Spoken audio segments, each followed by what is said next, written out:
നസ്രത്ത് ഗ്രാമത്തിൽ ചൂടുപിടിച്ച സംസാരം. വിഷയം റോമൻ ചക്രവർത്തിയുടെ കൽപ്പന. എല്ലാവരും സ്വന്തം ജന്മസ്ഥലത്ത് പോയി പേരെഴുതിക്കണം, അല്ലെങ്കിൽ കടുത്ത ശിക്ഷ, മരണശിക്ഷ പോലും. യൂദയുടെ വംശജരായ മേരിക്കും ജോസഫും അവരുടെ പൂർവ്വപിതാവായ ദാവീദിന്റെ നഗരമായ ബെത്ലഹേമിലെയാണ് പോയിക്കൊണ്ടിരിക്കുന്നത്. ഗർഭവതിയായ മേരി ഈ കാരണത്താൽ പോകണമോ? അവർ പരസ്പരം ആലോചിച്ചു, പ്രാർത്ഥിച്ചു, തീരുമാനമെടുത്തു. കൽപ്പന അനുസരിക്കുക തന്നെ.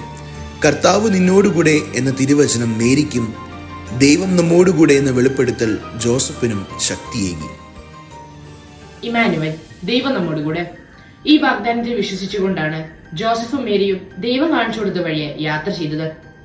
നമ്മുടെ ജീവിതയാത്രയിൽ ദൈവവചനം നമുക്ക് താങ്ങും തണലുമാണ്, വഴിയും വിളക്കുമാണ്. വരുന്ന 25 ദിവസങ്ങളിൽ നമുക്ക് വചനത്തിന് വഴിയെ യാത്ര ചെയ്യാം. അതിനൊരു ഉറച്ച തീരുമാനമെടുക്കാം.